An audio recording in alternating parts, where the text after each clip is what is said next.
ये एक गलती आपका जेआरएफ सिलेक्शन छीन लेगी।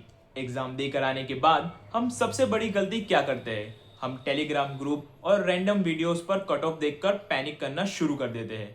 कुछ लोग कहते हैं पेपर बहुत हार्ड था तो कट ऑफ 40% चला जाएगा, और कुछ लोग बोलते हैं पेपर बहुत इजी था तो 60% टच करेगा। इन दोनों बातों के चक्कर में फंसकर हम ओवर कॉन्फिडेंट हो जाते हैं या बिल्कुल होपलेस हो जाते हैं। पर रियलिटी क्या है? सीएसआई नेट लाइफ साइंस का कट ऑफ कभी हवा में नहीं डिसाइड होता है। आज हम जून 2025 और दिसंबर 2025 के एग्जैक्ट ट्रेंड को एनालाइज करेंगे और देखेंगे कि जून 2026 के लिए रियलिस्टिक सेफ जोन क्या होने वाला है।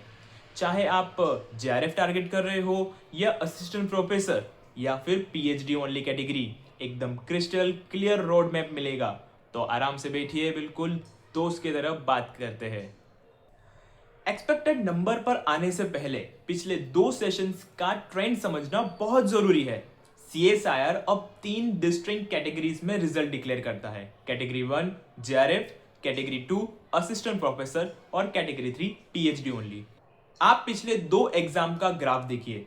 जून 2025 सेशन के में कैटेगरी 1 यानी जेआरएफ के लिए जनरल का कट ऑफ 51.50% था और ईडब्ल्यूएस का 44% और ओबीसी का 43.75%।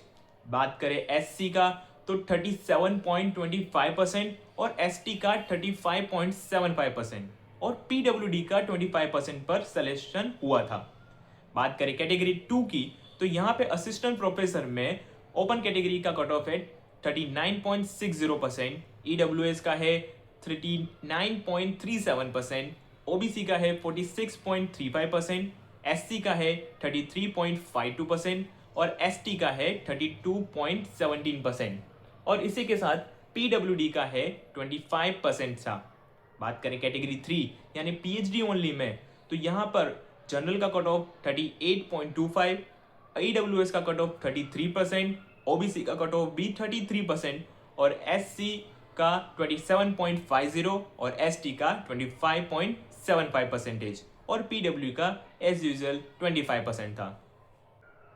तो इससे कुछ अंदाजा आ जाता है कि कट ऑफ का ट्रेंड क्या चल रहा है। पर अभी दिसंबर 2025 का बाकी है।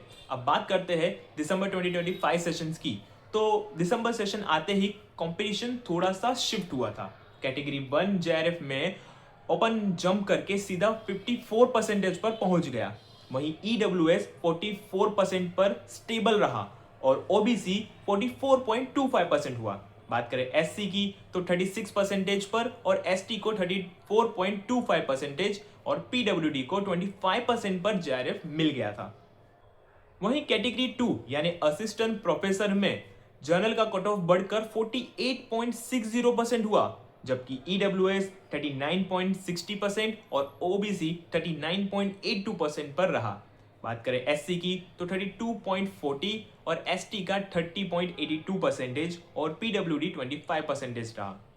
अब बात करते हैं कैटेगरी 3 यानी पीएचडी ओनली में। तो यहां पर जनरल का कट ऑफ 39%, ईडब्ल्यूएस का 33, साथ ही साथ ओबीसी का भी 33 और एससी, एसटी और पीडब्ल्यूडी तीनों का 25% पर कैटेगरी 3 निकला। अब इस ट्रेंड से क्या समझ आता है कि जनरल और ओबीसी ईडब्ल्यूएस के गैप में कंसिस्टेंसी रहती है और जेआरएफ के लिए जनरल कैटेगरी में सेफ स्कोर हमेशा 50% से 55% के बीच स्विंग करता है। अब आते हैं मेन सवाल पर, यानी कि जून 2026 के लिए एक्सपेक्टेड रेंज क्या बन रही है। और आपने यहां एक और बात नोटिस की होगी कि ईडब्ल्यूएस और ओबीसी का कट ऑफ बहुत ही नियर बाय ही रहता है। ज्यादा डिस्टिंक्ट चेंजेस, ड्रास्टिक चेंजेस देखने को बिल्कुल नहीं मिलते हैं। इन दोनों का कट ऑफ बहुत ही सिमिलर रहता है, बट जो चेंजेस देखने को मिलते हैं वो है जनरल कैटेगरीज के लिए। वहीं अगर आप देखेंगे कि एससी और एसटी तो वहां पे भी ज्यादा चेंजेस आपको देखने को नहीं मिलेंगे, वो भी काफी हद तक एक जैसे ही कट ऑफ मिलते हैं और उन दोनों के बीच में डिफरेंस भी बहुत कम परसेंटेज का ही है, जिस तरह से ओबीसी और ईडब्ल्यूएस का है। अब आते हैं मेन सवाल पर, यानी कि जून 2026 के लिए एक्सपेक्टेड रेंज क्या बन रही है। पेपर के डिफिकल्टी बैलेंस और पिछले 2 शिफ्ट के स्टैंडर्ड डेविएशन को देखकर यह रियलिस्टिक ब्रैकेट निकल रहा है कि कैटेगरी बैकग्राउंड की यहां बात करें तो कैटेगरी 1 जेआरएफ के लिए जनरल के लिए सेफ रेंज रहेगी 54% से 56% के आसपास एक्सपेक्ट की जा रही है। वहीं अगर हम बात करते हैं ईडब्ल्यूएस और ओबीसी कैंडिडेट के लिए रेंज लगभग 44% से 46% के जोन में रहेगी। और बात करते हैं एससी और एसटी कैंडिडेट के लिए तो 34% से 38% के ब्रैकेट में एक सेफ जोन देखने को मिल रहा है कैटेगरी 1 के लिए, यानी कि जेआरएफ के लिए और इन सभी कैटेगरी के लिए। पिछले 2 साल के ट्रेंड्स में यही कट ऑफ आ रहा है। आपको अभी मैंने प्रीवियसली बताया कि किस तरह से ट्रेंड शिफ्ट हो रहा है और किस तरह से चेंजेस देखने को मिलते हैं, और यही changes over the period of time होते हैं। कोई ज्यादा ड्रास्टिक चेंजेस कभी नहीं आता है कट ऑफ के अंदर। बात करें इस साल के पेपर के सर्कुलेशंस की, कि पेपर कुछ स्टूडेंट्स कह रहे हैं कि बहुत ज़्यादा इजी था, कुछ स्टूडेंट्स कह रहे हैं कि बहुत मीडियम था और कुछ बहुत हार्ड कह रहे हैं। आपने बहुत सारे वीडियोस भी देखे होंगे और उनके कमेंट्स में आपने बहुत अच्छे अच्छे मार्क्स भी देखे होंगे, पर ये वही स्टूडेंट्स है जिनको लग रहा है कि उनके मार्क्स अच्छे आए हैं, वो कमेंट कर रहे हैं। इस वजह से आपको फील हो रहा है कि सभी के बहुत अच्छे अच्छे मार्क्स आए हैं, पर ऐसा नहीं है। जिन स्टूडेंट्स के अच्छे मार्क्स है वही कमेंट्स करके, ज़्यादातर कमेंट्स वही करते हैं और उन्हीं के मार्क्स आपको दिखते हैं और आपको लगता है कि बहुत ही ज़्यादा हाई जाएगा कट ऑफ, बहुत ही ज़्यादा हाई जाएगा, पेपर इजी था या फिर पेपर मॉडरेट था। इस तरह की सर्कुलेशंस हमेशा हर साल हर 6 महीने में आती रहती है पेपर के स्पॉन्ज शीट और आंसर की ज्ञान के बाद। पर जब भी आप देखिए लास्ट के, और मैंने तो सिर्फ 2 एग्जाम के ट्रेंड्स निकाले हैं, आप और भी पिछले 2 साल 4 साल के ट्रेंड निकाल लीजिए, कुछ ज्यादा ड्रास्टिक चेंज कभी देखने को मिला नहीं है और ना ही देखने को मिलेगा। बस बहुत ही माइनर चेंजेस देखने को मिलते हैं जो मैंने आपको कैटेगरी 1 के लिए जेआरएफ के लिए अभी कैटेगरी वाइज बता दिए। अब बात करते हैं कि कैटेगरी 2 यानी कि असिस्टेंट प्रोफेसर के लिए क्या रह सकता है कट ऑफ। चलिए वो देखते हैं। तो कैटेगरी 2 असिस्टेंट प्रोफेसर के लिए जनरल का कट ऑफ रह सकता है 49% से 51% के मार्जिन में।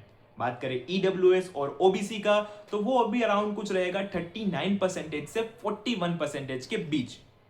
बात करें अब एससी और एसटी के लिए तो ये ब्रैकेट 30% से 34% के आसपास लाई करता है।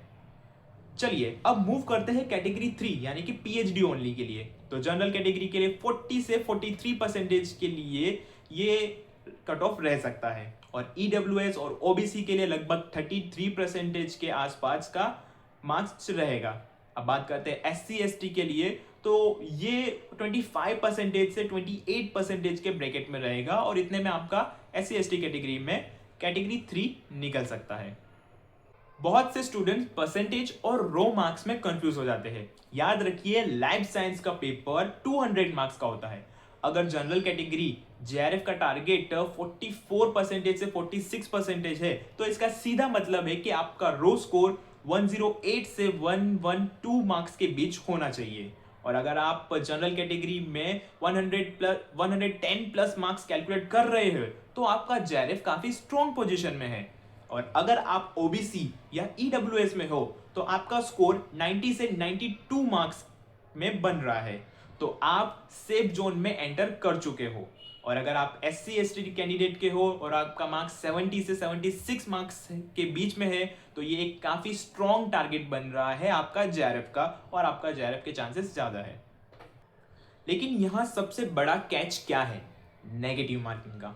फाइनल आंसर्स की आने तक 2-3 क्वेश्चन का स्विंग सबका होता है, इसीलिए अगर आप बॉर्डर लाइन पर हो तो चिंता करके टाइम वेस्ट मत कीजिए। तो आज का एक सिंगल टेक अवे क्या है? कट ऑफ प्रिडिक्शन सिर्फ एक रेफरेंस पॉइंट है, फुल स्टॉप नहीं। अगर आपका स्कोर एक्सपेक्टेड रेंज से ऊपर आ रहा है तो बहुत अच्छी बात है। पीएचडी एप्लीकेशन, एसओपी ड्राफ्टिंग और लैब इंटरव्यूज की तैयारी अभी से स्टार्ट कर दीजिए। और अगर आपका स्कोर बॉर्डर लाइन पर है या थोड़ा कम बन रहा है तो पैनिक करके 2 महीने वेस्ट मत कीजिए। जो गलतियां इस बार पार्ट सी या पार्ट बी के सिलेक्शन में हुई है उन्हें नोट कीजिए और नेक्स्ट अटेम्प्ट की स्ट्रेटेजी पर लग जाइए। आपका कैलकुलेटेड स्कोर कितना बन रहा है और आप किस कैटेगरी से अप्लाई कर रहे थे, मुझे नीचे कमेंट सेक्शन में जरूर बताइए। मैं हर एक कमेंट का रिप्लाई करके बताने की कोशिश करूंगा कि आपका स्टेटस सेफ जोन में है या नहीं। वीडियो हेल्पफुल लगी हो तो लाइक जरूर करना और अपने स्टडी पार्टनर्स के साथ शेयर करना मत भूलना। ऑल द बेस्ट, मिलते हैं अगले वीडियो में।